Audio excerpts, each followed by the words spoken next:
you all so much for being here and for your diligence, and for the staff for providing us with all of the necessary information, documentation to host and have our May Sewerage and Water Board meeting. So at this time, Ms. Yolanda, roll call. Clerk Cantrell, Present. Councilmember King, Director Barnes. Director Duplessis, Director Kennedy, Here. Director Guzman, Here. Director Pacia, Here. Director Sloss. Here. Director Howard. Here. Director Scholas, Director Page. Here. Mayor, we have a quorum. Very good. Thank you all again. Now, I know that we have the best swag, it seems, in the city of, thank you, Gassan, I'm looking at that. But coming off of National Infrastructure Week, you know, that was May 13th through the 17th, and I believe that our city held its own nationally based on the investments that we are making in our city and unprecedented ones. As we prepare for the 2024 hurricane season, we know that repair, maintenance, and of course, construction remains critical and top priorities. We also want to ensure that we have solidified a date for the state of the utility. We wanted to make sure that the legislative session come to an end. And so as we embrace what happens in the session, but also prepare ourselves to educate the public, we wanted to do it in a holistic manner and with the full complement of not only laws, but also actions and resources that we're deploying here on the ground. The state of the utility, again, is our opportunity to inform our public. We wanting them to make sure about not only the possibilities that Fair Share has brought to this utility in our city, whether it's the power complex, whether it's the smart metering or paving priorities, but also educating the community on where we've been and how we've gotten here and where we need to go. Reminding that when the public did not approve the millage in 1991, how that also set this utility on a path to being unfunded in terms of how we can meet the everyday needs of this utility. But most importantly, it will also set the tone in terms of the 40% of customers that do not pay in, only 60%. What does that mean today and into the future? It will also set the tone about millages that are upcoming that will be rolling off if we as a community do not take action, and that we know is 2027. So as we're lining up this information, it is critical to get it out there, socialize it, but then that will be the start of this utility going to every district again, informing the public. So the state of the utility is the start point, but in which we will again be very aggressive at educating our public because we have some critical decisions that need to be made that will determine where we go and into the future. I also want to give a shout out and kudos to the onboarding of over 16,000 customers relative to the smart metering. I know that the staff, the team, wanted to be diligent and do our due diligence prior to activating those accounts. And I would have to say, so far, so good. It speaks to where we're going, but also, as we've said to the public, as the meters roll online, it will bring alleviate estimation and bring accuracy that we know that we're needing, and we're building towards that.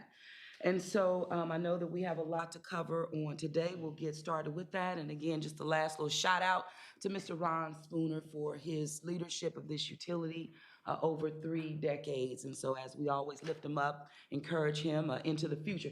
He told me yesterday that he would be ready to volunteer in any capacity moving forward on boards and commissions. And so we're not wanting to let that go. We also recognize Councilmember King, who has just stepped into the meeting. So let that reflect on the role. So with that, I am going to ask for a motion to approve the minutes that have been disseminated, I know read thoroughly by this board, the minutes of April 17th, 2024. Motion to approve, I need. So moved. It's been moved by Director Howard. Second. Seconded by Director Barnes. Any questions? Hearing none, all in favor? Any opposed, any abstentions? Okay, the minutes have been officially approved, and we will now move to committee reports. Ms. Yolanda. Yes, now we're ready for the Pension Committee report from Director Pacho, Chair. Very good. Mr. Pacho? Thank you, Madam Mayor. Pension Committee met on Tuesday, May 14th, in the Executive Boardroom. The meeting convened at approximately 10:30 a.m. Present, Dr. Pacho, Director Sholas, Director Anthrop, Mr. Magbu, Ms. Johnsey, Ms. Shine, and Mr. Davis. Absent, Director Kennedy. Presentation items, Kwaku Obed of Marquette and Associates provided an update on the executive summary of the March and April market performance and asset allocation for 2024, and also the transition plan update. After discussion and questions from the committee, it was suggested that the committee meet with the real estate and infrastructure top-tier managers to gauge the best fit for the organization's needs. The information items were received. There were no public comments, and there being no further business, the committee adjourned at approximately 11:19 a.m. That's my report, Madam Mayor. Thank you very much. So the report, as submitted by Director Pacho, we need a motion to approve. So moved. It's been moved by Director Anthrop. We need a second. Second. Seconded by Director Sloss. Any questions? Hearing none, all in favor? Aye. Any opposed, any abstentions? Okay, the report has been officially adopted. Thank you very much. Director Sloss, we'll go to you for finance. Thank you, Madam Mayor. The Finance and Administration Committee met Wednesday, the 15th of this year. In the boardroom, we convened at approximately 9:02. Those present were myself, Directors Pacho, Kennedy, Guzman. Absent was Director Howard. We had the normal cash flow overview, financial overview. We have 201 and 213 days cash on hand for water and sewer respectively, which is a good position to be in. Our collections in April were 21 million, down slightly from March, where it was 22.5 million. The over 60 aged accounts over 60 are 57 million, representing about 25,000 customers, 1% increase from the prior month. The Promise Pay program is working well. We've received about $1.8 million in collections, and that's gone live on February 8th.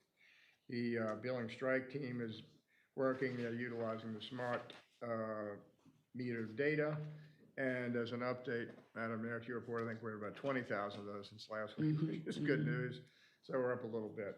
We had one action item, 5 contract awards and renewals, 3 change orders, 3 contract amendments, 3 final acceptances, which you all will hear about later in this meeting. The typical information items were received. We had no public comment at this meeting, and being no further business, we adjourned at 9:55 a.m. Thank you, Madam Mayor. That's my report. Okay, thank you very much. So we have, very good, and the attendance is great. So we have heard the report of the Finance Committee by Director Sloss. We need a motion to approve. So moved. It's been moved by Director Pacho. We need a second. Second. Seconded by Director Kennedy. Any questions? Hearing none, all in favor? Aye. Any opposed, any abstentions? So we have officially adopted the Finance Committee report, and we will move now into the Audit Committee. Dr. Sholas is not here, and who will give that report? Director Guzman, thank you so much. Good morning. The Audit Committee met on Wednesday, May 15 of 2024 in this executive boardroom. The meeting convened at approximately 10:30 a.m. Present, Director Maurice Sholas, Director Robin Barnes, members absent, Director Tyler, Director Tamika Duplessis, and myself. Non-members present, Director Chad Kennedy. Presentation item. The Chief Audit Executive at Sutherland presented an update on the Internal Audit Department review of occupational safety. The review included post-incident reactive controls only. The scope report detailed accident response and containment, severity mitigation, incident recordation and investigation, and the differentiation and classification of accidents and near misses. There were 5 findings in the review: training records, ARV supervision participation, near-miss reporting, incident definition, and near-miss data utilization. Director Sholas gave insight on how Near misses are categorized in the healthcare industry, which has an AI rating. A being the lowest rating that does not result in a problem, to I being the highest, which may result in injury or death. He also stated that this rating system may be helpful for civil service to utilize as it also rates culpability. Ed concluded this presentation with a status on warehouse controls, brass and copper, the plumbing department, applications and permitting reviews, and updated global internal audit standards and staffing. There were no public comments, and the meeting adjourned at 10:44 a.m. Thank you very much, Director Guzman. So we have heard of the Audit Committee report. We need a motion to approve. It's been moved by Director Howard. We need a second. Second. Seconded by Director Sloss. Any questions? Hearing none, all in favor? Aye. Okay, any opposed, any abstentions? Okay, the Audit Committee report has been officially adopted. We'll now move into the Executive Director's report. Good morning, Madam Mayor, Good Board of morning. Directors. Wonderful to be here this morning. I have a bit of a coarse voice this morning. I'm struggling with a bit of a cold, so pardon me if I take sips of water here and there. Sound like me when I wake up. So I'd like to start the meeting this morning with a formal acknowledgement of the promotion of Caitlin Tamarack. As you mentioned, Ron Spooner has departed us and left a big shoes to fill, and I wanted to acknowledge the promotion of Caitlin of the Deputy General Superintendent. Caitlin has showed tremendous amount of leadership and vision and wonderful demeanor to take on, the pressure of managing the power complex project, managing all the pumping and power. So we're very thrilled to have her. We also promoted Chris Bergeron to Chief of Engineer. And it's been wonderful just seeing folks just grow through, in the utility, show dedication, loyalty, and just been just an awesome. It's very rewarding to, find talent within and lift them all up. So we're very excited. I have quite a lot to share today with you. Some I will encourage feedback and insight from you, and you'll know when that time comes. But I'm going to start with the most familiar slide. I'm sure all of you can actually present on the slide by now. Actually, all our audience probably could do the same. So we're at 40.5 megawatts of power. That's a decent place to be. We are about a week away from bringing back a frequency changer that allows us to utilize energy power that would bring the availability of power to exactly what we need at the most peak demand. Having said that, T4 continues to be out of commission, and once it returns to operation, that will give us the great deal of redundancy. As you all know, it's very, very critical.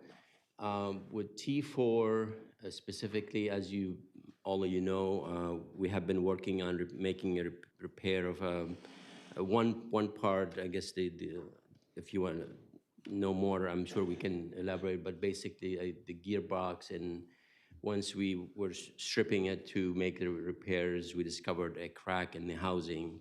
And I'm not sure. Actually, I said gearbox, but I should have said bearing.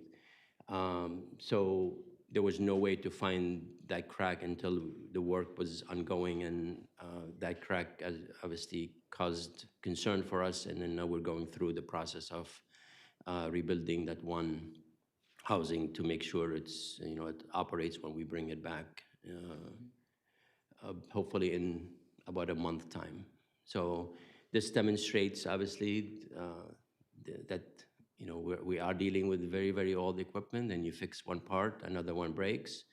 And that's why, you can see the rest of there's so many moving parts with the very active drainage system that we have. And, we have the EMDs, we have 3 of them now, with the hopes that we're gonna get both of them back in service shortly. And we just continue to juggle, and, it's like a dance, and that's why. Well, system built in the early 1900s. Yes, yes. with the lifespan expected to be 50 years, and it's been over Yep. 100 plus. That's what we're working with. Right.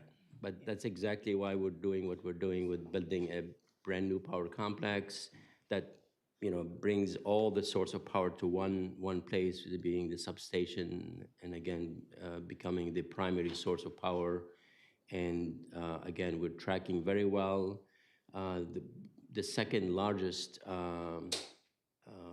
contract had been awarded, 1420. You all know some of the issues we've had recently with the funding, all taken care of, and that's ongoing conversation with the contractor, scheduling, submittals, what have you, are ongoing. So we're feeling very good. Obviously, there remains one more stage that is reliant on the $29 million that is being discussed as we speak, and we'll talk a little bit more about that and the status of that in a minute. The smart meter program is progressing very well, and again, what we report are the ones that have been activated. So when you install a smart meter, it takes a few days before to get it all programmed and in sync and usable as a smart meter. So the numbers of the meters in the ground are higher, but those are the ones that are online, so to speak. So of those, we've sent 9,000 bills, and so far, like the mayor said, so far so good. We haven't had any major issues, maybe minor inquiries here and there, and so it speaks to all the methodical and intentional work that the team has done, and the scrutiny that the process endured before we sent the first bill. So it's paying off so far, and we're tracking to have 70,000 installed by the end of the year. That's half the population. One of the challenges that we had is that when we start installing smart meters, we were not ready to just send that first bill instantly. So there was a time, about a handful of months, for a good part of those meters that we were sitting on the bills being sent based on accurate reads because of the history, because of the delta. There was a lot of issues. So in the meantime, we had been sending estimates for those accounts. And now that we launched that first bill, we had to make an adjustment rather than just having a true up and then send a bill based on that true up that could, be concerning or create another round of angst and concern. We capped that bill to 20% above the normal average of 12 month, which is consistent with what the city council had kind of designated as a normal overage. And so far, it's been received well, and about 30% of our customers enjoyed or will enjoy that cap. So again, so far so good, and it will get more smooth and obviously more consistent and routine the more bills we send. I know many of you expressed concern about how do we notify people, how do we let people know that they are receiving a bill based on a smart meter or a smart bill. Every time, for the first time, your first smart bill that you receive, you'll have an insert that explains what it looks like, if there's adjustment being made, how it was made. If there's no adjustment, it's silent on that. So it kind of highlights in the fact that this is your first smart meter, smart bill rather. Yes, sir. Question? I'm sure this is a stupid question. SM commercial doesn't stand for smart meter commercial? That's a small commercial. Small what? Small. SM is small. SM is small commercial? Yeah. Well, commercial is there, the word is small as identifies the word small. I'm thinking smart meter. It's just pure coincidence, pure coincidence. Sorry. And we put it out there just to identify, delineate the difference because we knew you'd ask that question. So can I just Yeah, ask real quickly about yeah. the cap? Like, so if your bill exceeds 120% of your 12-month average, there's an adjustment in month one, but then if it continues to be over 120% more than their previous 12-month average, it will go back up again in month two. So we'll talk about that, but yes, you're spot on. The second one will be as is, it would reflect the actual, So you're because sort of now we're starting with. stepping people up to what their accurate usage is. Yes, but at one point, we have to respect the number because we're confident of it, and we're gonna we're not gonna mess with it. It is what it is, that's your consumption, and that's what the bill is gonna be based on. So to your point, Dr. Anthrop, there will be a difference between a read based on a mechanical meter, an old mechanical meter, and the new meter. And that's very common occurrence in any city that has gone through, installing smart meters because of the accuracy. I mean, old meters degrade and they lose accuracy and they start under-registering. And there's a certain amount of water that goes through that goes undetected. So in this case, obviously, we're gaining 100% accuracy in terms of how much water goes through. And that's going to be reflected on the actual consumption in the bill. So far, we're running an average of about 10% on residential and small commercial. And obviously, a little bit higher, 17 and 25, associated with other categories of customers. And we're messaging, we're letting people know, we're explaining, we're meeting with folks who are going to experience a higher number, just talk through it. We're not just dumping it on a customer and say, good luck. We're making sure that they're aware and explaining why this is happening. We're also communicating via letter to any customer that we are detecting a constant registration. So now we're able to really, sitting on a computer, know what your consumption looks like on an ongoing basis. So if there's a spike, we know that something may be unexplainable, we will let you know for now.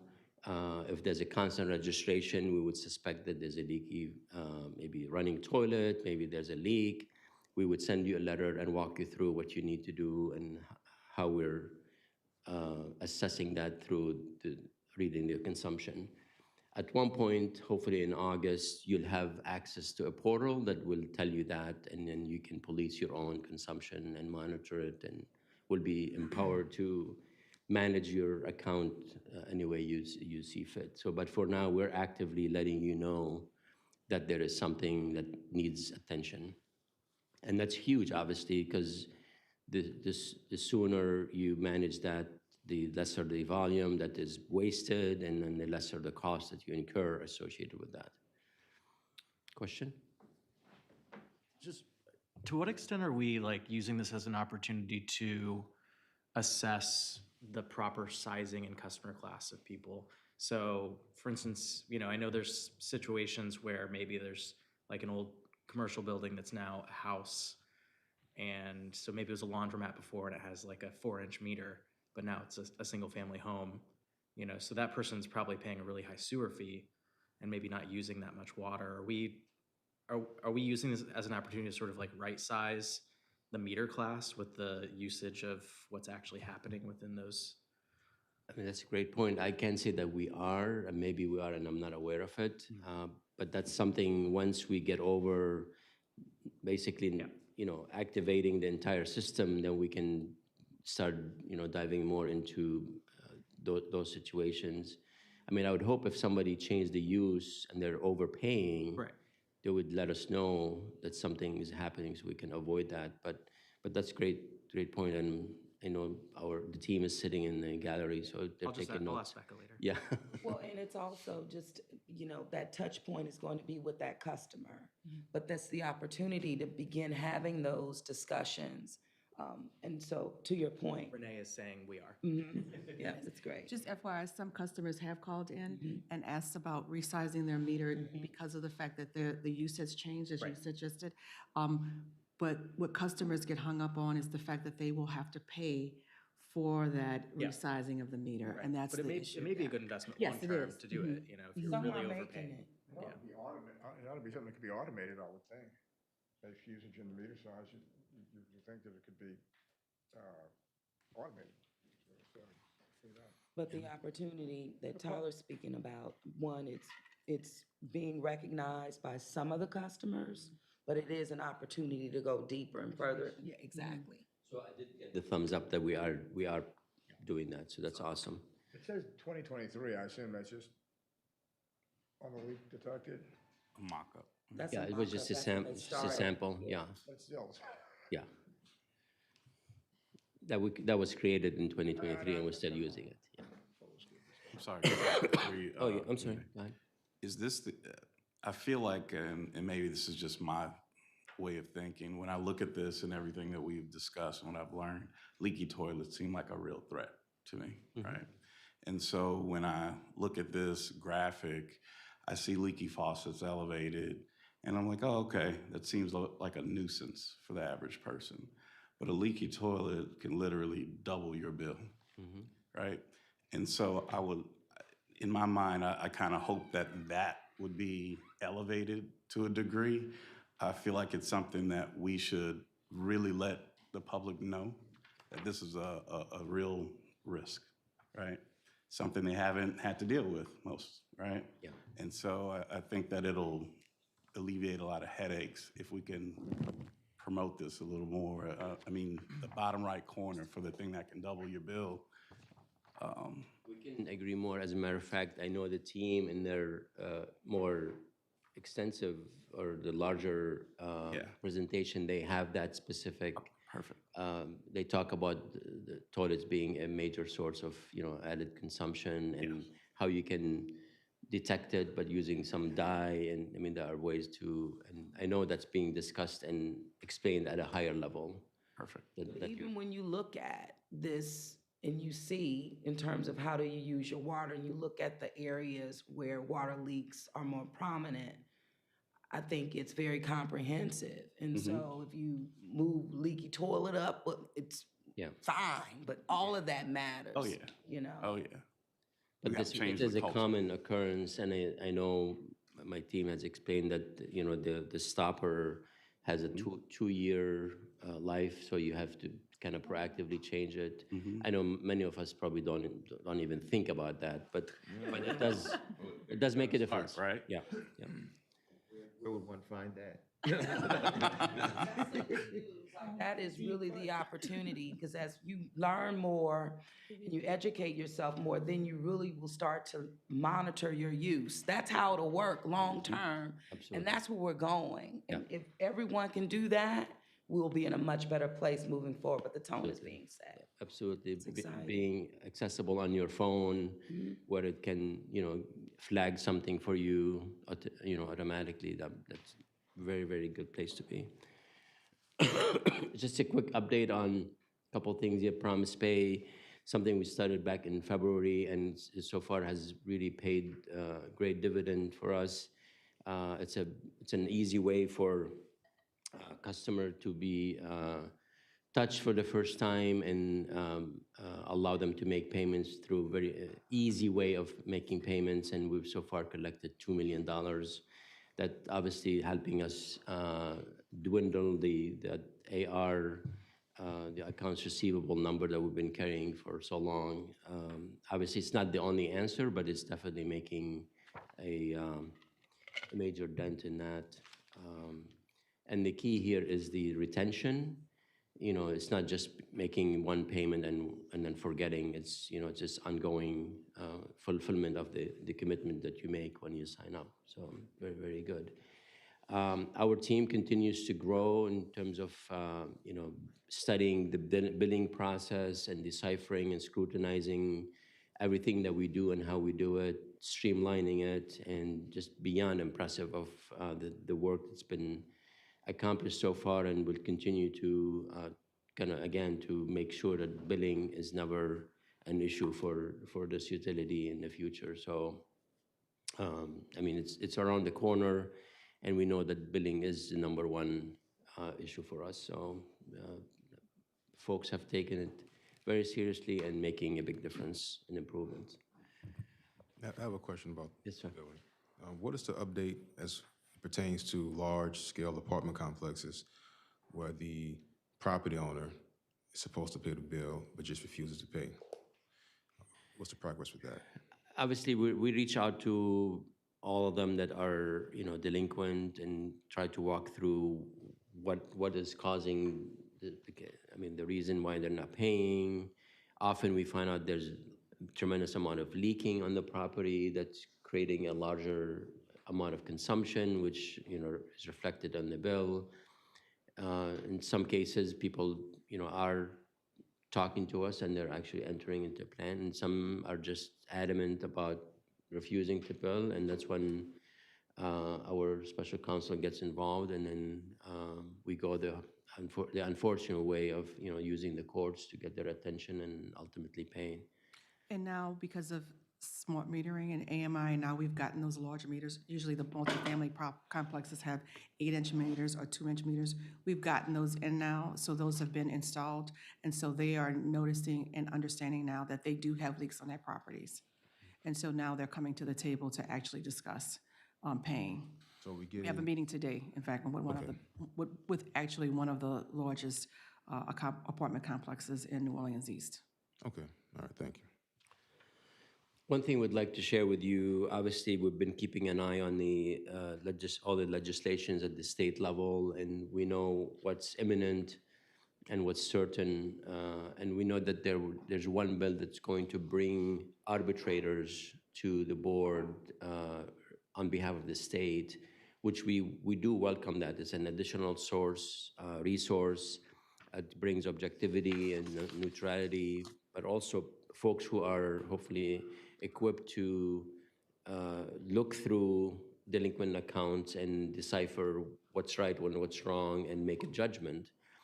But for them to make a good judgment in an efficient way, we have to be prepared to do a lot of the legwork and prepare all the documents for these folks who can come in and make good, educated judgments. So because of the effective date being when the governor signs a bill, we want to be ready. We want to hit the ground running, assuming they're going to bring people in a timely fashion. So Gray has taken on that assignment, trying to anticipate the needs and trying to find resources. So our goal is to, identify a firm that has done similar work and be on the ready for, again, doing what's needed to expedite decision-making and judgments, and then moving forward. I mean, that we believe that's the only way we can manage the 25,000 delinquent accounts that are basically silent. Some of them cannot afford it. Some people believe that they're wrong. And some people take advantage of the reputation that we have. Oh, the billing is wrong 100%. We can't be wrong 100%. And some customers take advantage of that. So if we bring objectivity and more authority to that decision-making process and the judgment, we believe that we will have better chance of collecting. Go ahead. Yeah, I've got two questions. Yeah. So this is the result of the task force that worked with the governor.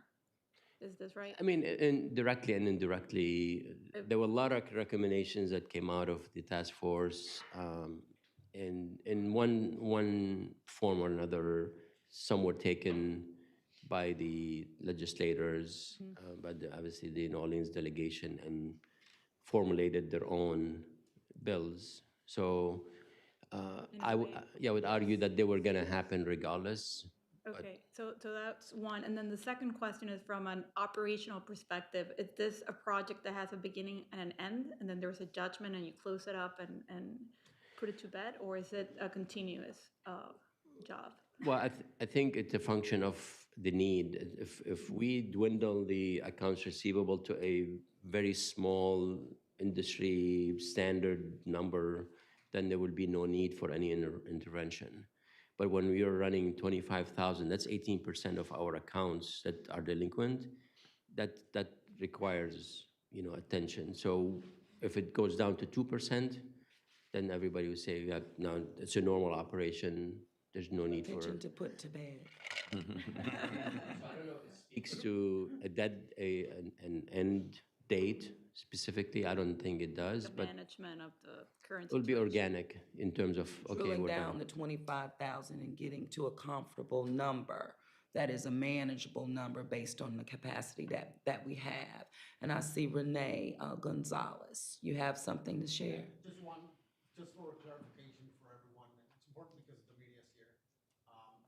Those 25,000 customers are delinquent, but not to be confused with the disputed bills or accounts, which is around 12 or 1,300 if I'm not mistaken. So two completely separate and different numbers.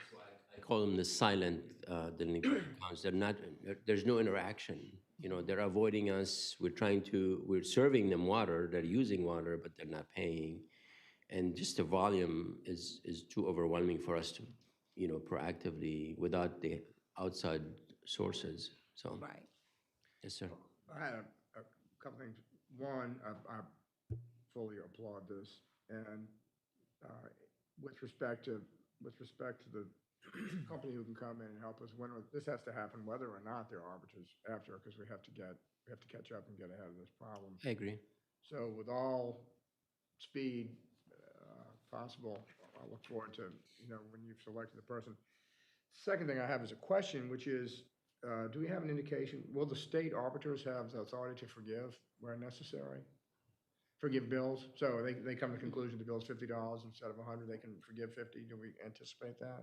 I mean, I think there will be some amount of owed amounts be forfeited and written off, yes. And That's necessary, right? yes, and I would hope that it's not gonna happen, nonchalantly. It's gonna happen through the work that we provide them, the data, and then there would be, like I said, an educated decision based on facts, right? And I didn't mean they just forgive all the outstanding, but in some cases where it's not, there'll be some cases where there's dispute as to what the facts are, I would think. Potentially, the Yeah. good news is that you'll have arbitrators that can drill down to what the facts are. That's where the rubber kind of meets the road and not go on assumptions or accusations, which have driven us, I think, to have the level of negative publicity that we've garnered. Right. But dealing with the real information, I think that's what we're talking about. And having individuals that will have the ability to make those decisions based on the information that's before them. So that's what I was looking for, so that authority. it's that objectivity that we need, Yeah. that makes us more solid. And then if we do shut somebody off, hopefully we'll have more support from the council, from the legislators, from you, that this has been vetted, fully vetted, and we're in the right. Right. And Director Howard? And I think once we get through this piece of the process, I think we've got to change our song a little bit and make that clear that we expect to be paid for Absolutely. our bills. Because it's not fair to other people when people don't pay. And everybody knows it's kind of human nature that if you're the one the squeaky wheel gets paid, and if we're being nice and accommodating constantly, we don't get paid. We go to the bottom of the list. And I just think that we have to really come up with a process as we go forward to be fair about our. Right, and that's where the real partnerships come in relative to this utility and those who are in leadership positions, that we're all on the same page in terms of doing our due diligence, making sure that when we say, hey, you owe, you do owe. But when you're the finger pointing, it causes more of a disservice than anything. So hopefully we're getting over that hump with embracing the help, embracing the partnership, But to your point, Director Howard, at some point, we have to be on the same page, hold individuals accountable, and we have to be paid for the services that we do provide, period. That would be good for the utility once that happens. Again, because we're gonna get the support to go after that money that belongs to us. Yeah.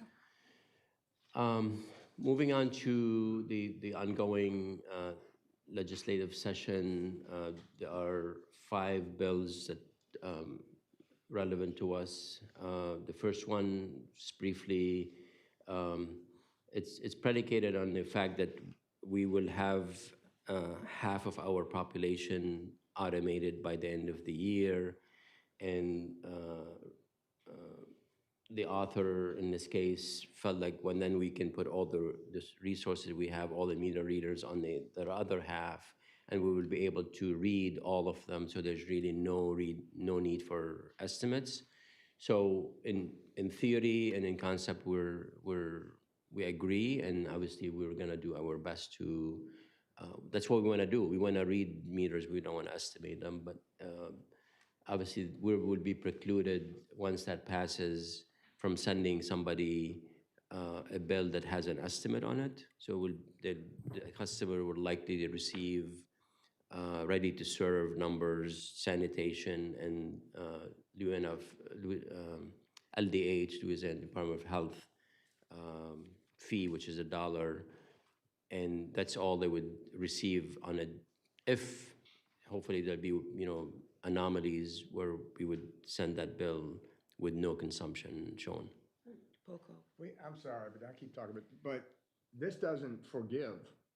So if month 1, we send an actual bill, for whatever reason, month 2 is an estimate, so we don't bill it.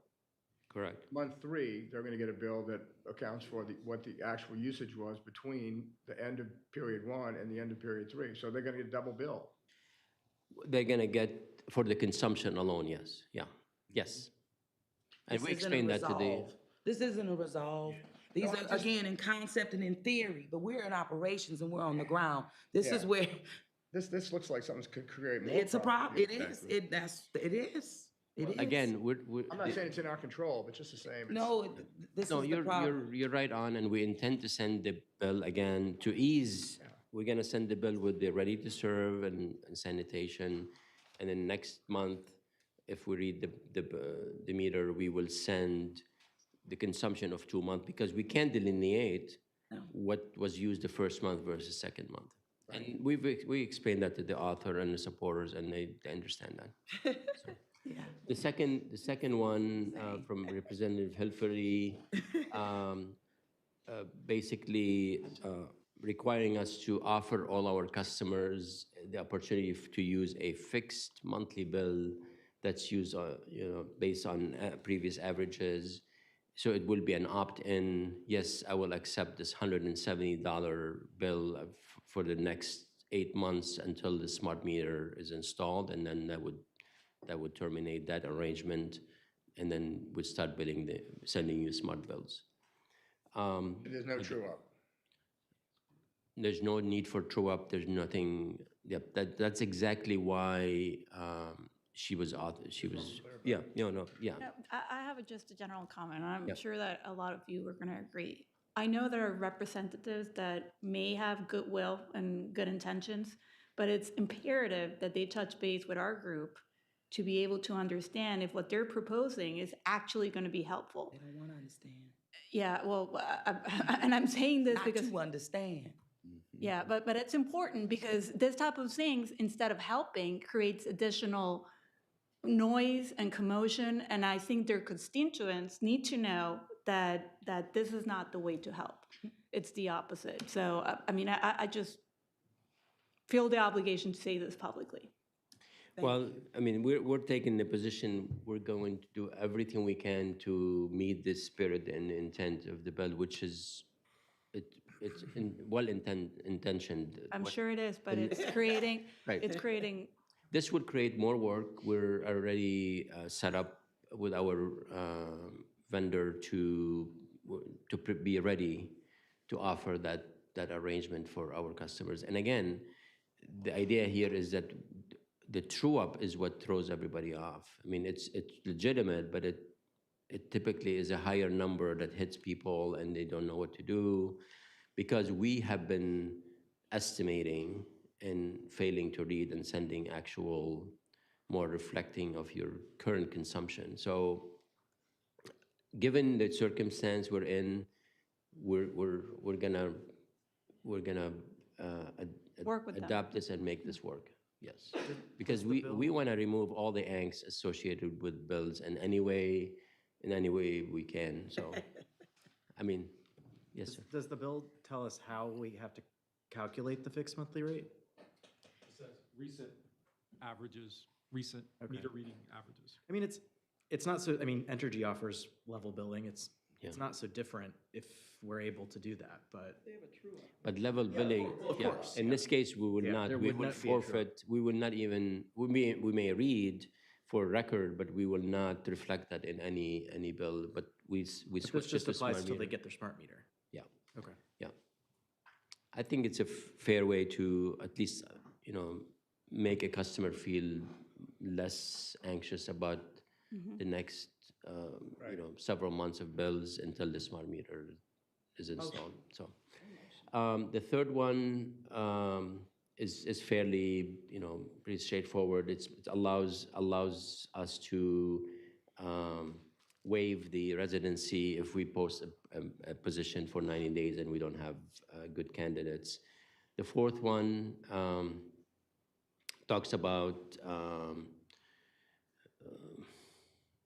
why am I drawing a blank here? Is that the consolidation? Yes, sorry, yeah. So again, that's something we've been talking about for several years, back and forth, and we've been always willing to take on the small drainage system from the city that has been underfunded or not funded for years, since 1992. Currently, there's really no one can tell me how much money is allocated on an annual basis for the funds, unfortunately. So what is happening, not only the consolidation is going to move forward, but there's also a legitimate conversation that is happening about the funding and the level of funding. So there's ongoing conversation, and hopefully we'll get to a point where we have, adequate funding so we can do, a decent enough job and make a difference in how the drainage system works. Does this bill force us to take it if there's not adequate funding coming from the city of New Orleans? Because that is totally unacceptable. There's not adequate funding. That's the reality. Because that's just setting us up for failure. First of all, the irony of this thing with city council constantly beating on us and then wanting to transfer over the responsibility to this failing agency. It just blows my mind. But I don't think we can take anything without the adequate funding. I agree 100%. And But do we have the option under this bill, or do we have to well, go there's a find it? CA that has to be signed, and if, obviously through negotiation or,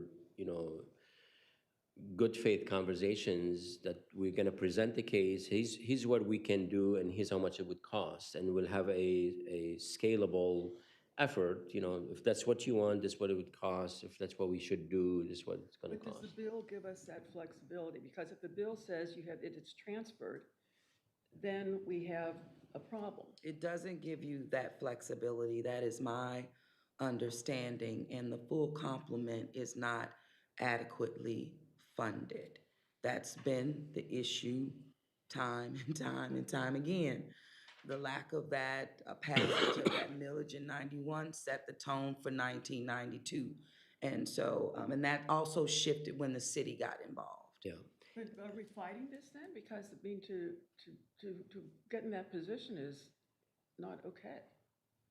Well, this body will authorize a signature of, the CEA, so at one point, if But it's is not it acceptable. contingent on, is the order to transfer contingent upon a CEA? Or is it something that they say, this is transferred and you have to have you come to a CEA? Because they're different things. Yeah, I don't think there's a contingency. Right. It speaks to transferring the level of funding current level funding, That's not- which doesn't exist. No, I mean, that's I mean, we can't do that. I hear you loud and clear. And But does Jimmy Harris know that we can't do that, or are we acting like this is something we can do? No, we're pushing back where we need to Okay. push back, but the reality is that this is what comes out of those who don't understand the operations, but making laws and things that we have to align with when they don't serve the utility moving forward in the best way possible. I hear you loud and clear, and again, I have, maybe I'm being pessimistic, but I'm, or optimistic rather, that the conversation will lead to a good, steady amount of funding. I mean, I know there's recognition that what is current is not even, not. legitimate for us to take on That's what this. it's based on. We don't have any leverage. I mean, that's a problem. Right. I mean, We'll make sure to revisit that, make sure it's clear that, I mean, I 100% unequivocally agree with you. And don't lose sight of the fact that we have been talking about our own responsibility of the large system and the inadequate amount of funding, and we've been out, showing you critical projects that They're have been required. required. So it's very, very critical that we have enough funding to do, a good job for the city. And that's one of the reasons why this state of the utility is so important as we start to educate the public. Because no, the funds are not adequate. They will not be adequate if a formula doesn't change. And this is a setup to fail. but does the board need to submit something in the course of this legislation? I mean, something objecting to it, telling what the problem is? Yes, I mean, that's all been communicated. Yeah, All this has been communicated. consistently communicated. Right. Consistently.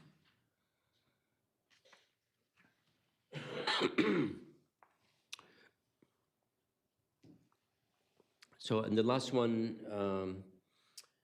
it's something that we asked for, basically allows it's a statewide legislation that would allow municipalities or utilities to give us the right of entry on private property for the sole purpose of replacing lead service line. That's obviously In line with what we're doing. yes, Yeah. yeah, it's all lined up, obviously, and the other piece that we had hoped we would be addressed somewhat may still be addressed in terms of allowing the public funds to be used on private property as just as an option. That would require a change in the Constitution, which my understanding is imminent. It's going to change other things, and that would be one of the changes that may be considered. Again, it's just allowing us the option and removing that barrier if we choose to. Yeah, and this is the type of support that we need because this is in line with. This is in line with where the utility is going and investing. And this senator seems to understand that. And also with the most recent announcement at the federal level by the president in terms of lead line replacement, if nothing else, that was a reminder for me that we're doing one on the right track, but we are doing it and the example in the United States of America right now, this city. So we're moving in the right direction relative to this. And the Proactively. support here actively, proactively, yeah. And You say this is pending, is this part of the constitutional convention that they're proposing, or is this separate from that? we believe that would be part of It that. would be part of, Okay. it would need to be. And obviously a relevant, part of this discussion is a very recent, last week, actually, the State Bond Commission approved $84 million of state revolving fund coming to the utility. That's basically a pass-through of EPA funds that was created as part of the IIJA. And basically that 84 is split 49% principal forgiveness, so it's basically a grant, and the 51% is interest-free over 30 year 32, so it's very, very favorable terms. The intent of the EPA by giving the 49% as a grant is to encourage utility to spend that money on the private portion, which is something we're going to discuss in a minute. Because the overall goal of EPA, and should be everybody's goal really, is to remove the lead service line in its entirety at each and every location that it exists, from the main to the house, one way or another. How it's funded obviously is a subject to debate, but I don't think anybody's arguing at this point the need for just once and for all removing that service lines from the ground. Other cities have started and launched these programs many years ago, and they're progressing very well, and we're hoping to launch that program in first quarter of next year. So we're very, very excited. I'll have a slide in a second to talk about that. So just quickly, an awesome place to be. And we've been, tracking very well, trying to diminish the backlog that has been on the books for years, and we're down to less than 1,000 locations across the city. And with Steve and his team, that made it a top priority for us. The funding is there, and we're on track to removing that entire backlog by the end of the year. I mean, that's a wonderful thing. And, I used to have several inquiries about, pavement that's been sitting, 4 or 5 times a week, if not more. I haven't received one, knock on wood. So that's obviously a reflection that people are seeing it's happening, and they're happy with that. So. And I can support that because I feel like I was copied on all of those, on all of those emails. Yeah, indeed. So, yeah, we're definitely heading to an awesome place. I mean, 0 backlog. Okay, so lead service line replacement program. Basically, what's happening now, there's 2 steps or 2 milestones in terms of the EPA and rules. The first one has to do with the inventory. Each municipality or drinking water utility is obligated to provide, by October 16th of this year, a full inventory of where the lead, what type of material your lines are, obviously targeting lead lines. And we've been doing that for maybe 2 years, using some antiquated methods, some machine learning. We kind of combine the sophistication with some handwritten cards, just combining all the data and mining that data to come up with an inventory that is acceptable. And once we submit that will be a public facing inventory, meaning I will notify each and every one of you of whether you have a lead service line or not. That is the first requirement. So, Ghassan, just for procedure, can you as a homeowner or business owner look your address up and see it? Or are we obligated to have the list and tell them who's on it? I believe we'll have a heat map where you click on your address and it would tell you what type of service. So because I imagine people don't know if they have lead on their private property. I don't know how one would know that. Right. So if someone, we know they have a lead line, once this goes into effect, we have to send them a letter once a year, letting them know they do. And but that's us telling them, can they, if you haven't gotten a letter or the letter hasn't been sent, could you go and look it up yourself? Yeah. I think both, yes. Okay. Yeah. Yeah, the map will be up on October 16th where you can go and type in your address and see. Okay. But then also annually, we will send letters to customers that have them, letting them know they have them. Okay. Right. The other, or the next rule or law that will come, it hasn't been finalized, but it's imminent, has to do with the actual replacement. What do you do with these lines? And then the law will mandate that each municipality will have to get rid of all lines within 10-year period. So with that in mind, call it we're used to unfunded mandates. This one is partially funded mandate because of the 49% free money, basically, that is given to municipalities should they choose to take it and apply it toward this one program. So the end game, what the EPA wants to see is a line fully replaced, not partial. A partial replacement is not acceptable. So I'm just going to give you a couple of examples so to lead us to how we can use the 84 million that's available to us, and hopefully more to come. So if the private portion is currently non-lead, let's say it's plastic because an owner took the effort and replaced their lead with something else, and ours is lead, I can come and replace our portion using the 84 million, and that's legitimate reimbursement or invoice. We can use that. But if the private property is lead and I can only I come and replace our portion, I cannot use that money because the end game is not satisfactory. It's not for replacement. The EPA doesn't care who pays for what, as long at the end of the day we have a full replacement. But they made it clear that they're giving us half the money for free is to encourage the private property to be replaced as well. So we know we have enough inventory out there that the 84 million can be consumed where we can replace ours, where the private property is already changed, and that portion would be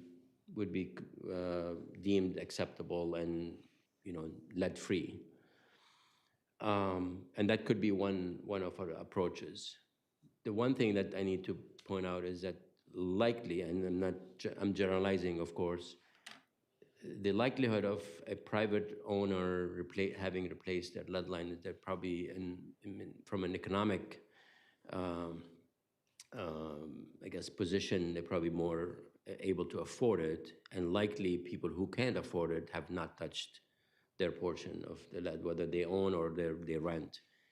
So there's a lot to consider as we move forward with this program, but you can't overlook the fact that it's a mandate, and we have money that's available today out of a much larger cost to finish the entire project, as high as $1 billion.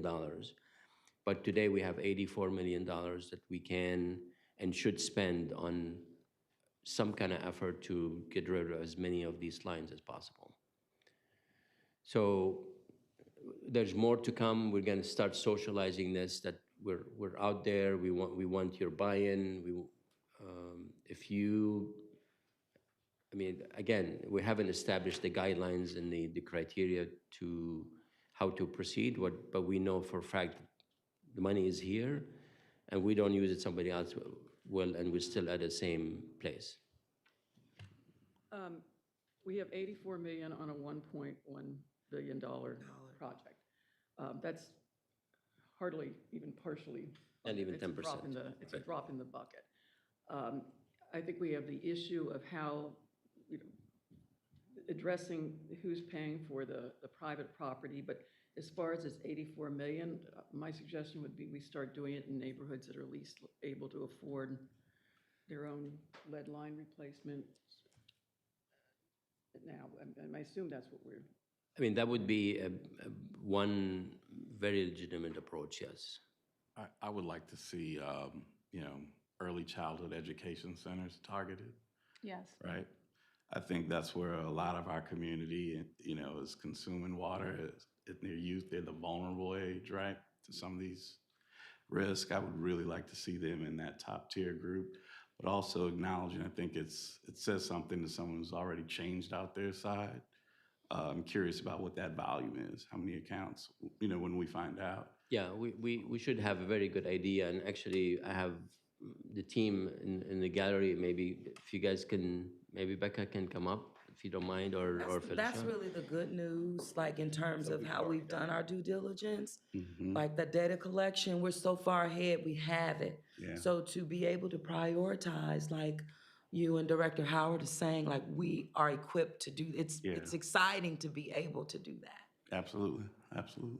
It really is. Becca can maybe share some more data. Before that, let me, Yeah. suppose someone's willing to, either, that you said some part of the population have paid to have meter to their house taken care of already. Could there be an option for them to pay to have the other part of it done as well, which is line to meter? Pay for the public. Say, look, I've replaced it from my meter to my house, I want to replace the other one, I don't want to wait around for the $1 billion that we need to get it done.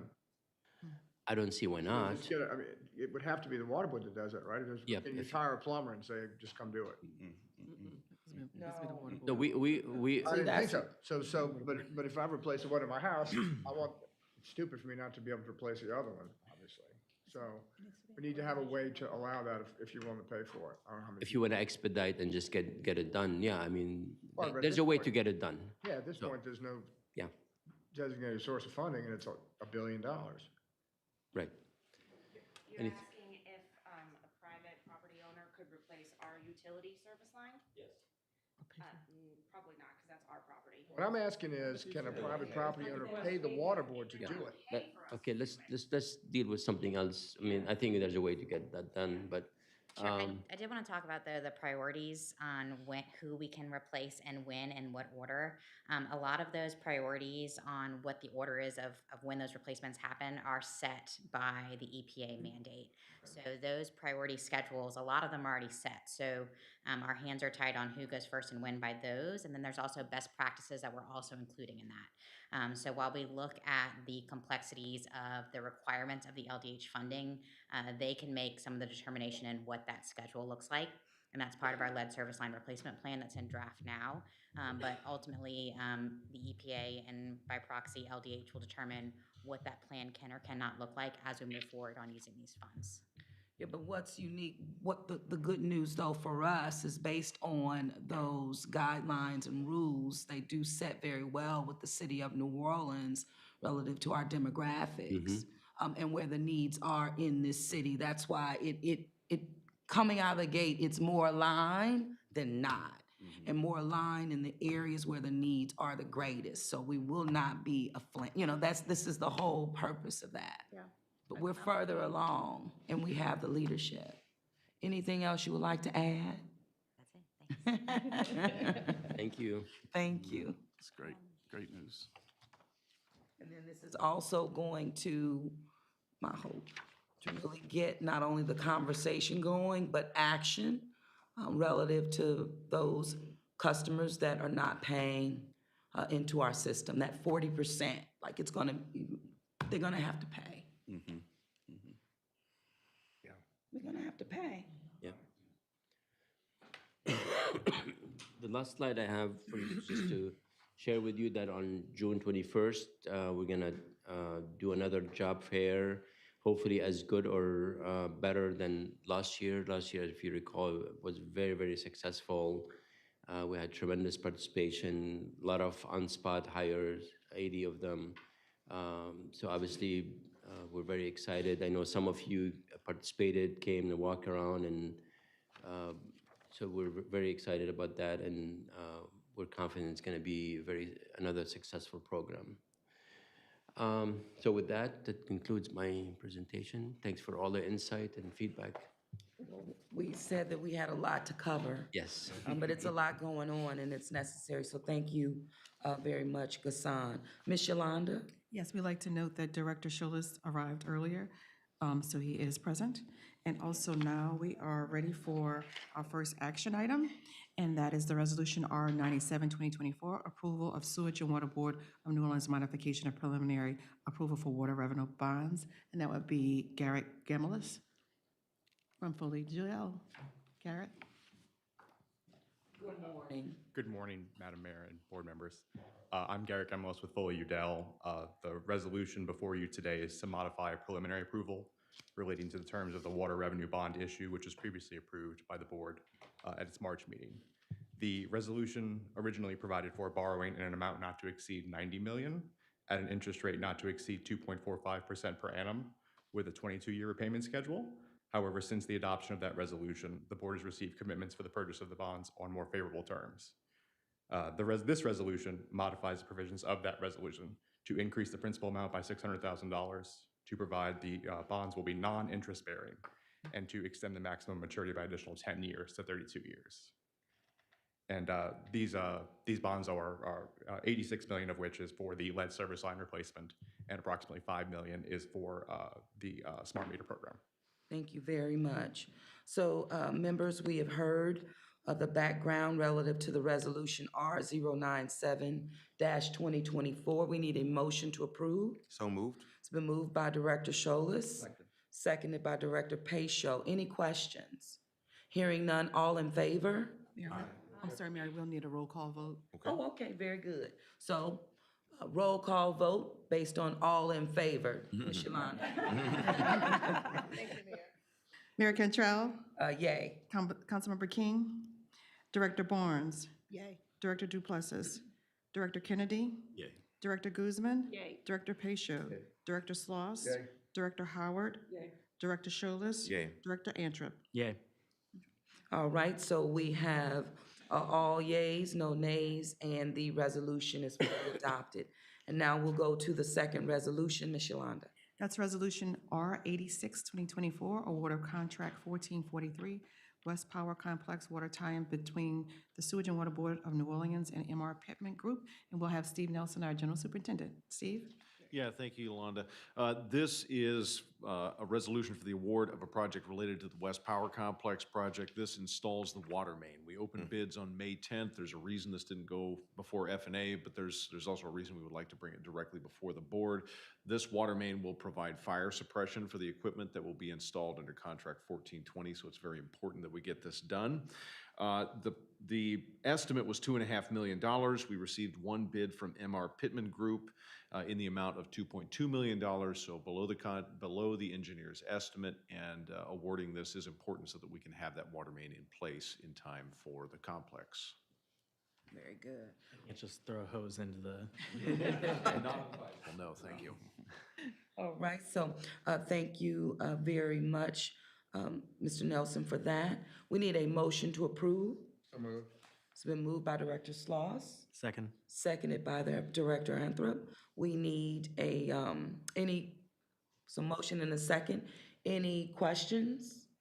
Hearing none, we will do a roll call vote. All in favor? Ms. Yolanda? Mayor Cantrell? Yay. Councilmember King? Director Barnes? Yay. Director Duplessis? Director Kennedy? Yay. Director Guzman? Yay. Director Pacho? Yay. Director Sloss? Yay. Director Howard? Yay. Director Scholas? Yay. Director Antrim? Yay. Okay, we have all yays, no nays. The resolution has been fully adopted. Ms. Yolanda? Yes, now we have corresponding resolutions that were previously approved at our Finance and Administration Committee. And those are contract awards renewals. Resolutions are 79, 2024, Resolution 80, 2024, Resolution 81, 2024, Resolution 87, 2024, Resolution 89, 2024. Contract change order by ratification, Resolution 71, 2024, Resolution 84, 2024, Resolution 88, 2024. Contract amendments, Resolution 72, 2024, Resolution 92, 2024, Resolution 93, 2024. Final acceptances, Resolution 70, 2024, Resolution 85, 2024, and Resolution 73, 2024. Thank you, Ms. Yolanda, and we can adopt these in globo? Yes, ma'am. And a roll call vote is not necessary? No. Very good. So we have had the resolutions read into the record by Ms. Yolanda. All in favor? No. I need a motion to approve. So moved. Moved by Director Howard. I need a second. Second. Seconded by Director Pacho. Any questions? Okay. All in favor? Aye. Any opposed, any abstentions? So hearing none, we have fully adopted in globalization. Ms. Yolanda? Yes, we have information items for the board members to review. We have executive session, however, we are asking for a deferral of the executive session, so we'll need a motion to defer executive session to June. Move deferral. Second. So we have a motion and a second to defer executive session. And it's been moved and seconded. All in favor? Aye. Any opposed, any abstentions? Hearing none, the matter has been deferred. We have no public comment, and so we are ready for adjournment, Mayor. Okay, we need a motion to adjourn. So moved. It's been moved by Director Andrup, Second. seconded by Director Schlolis. All in favor? Aye. All right, meeting adjourned. Thank you all so much. I brought you a gift, it's sitting right there.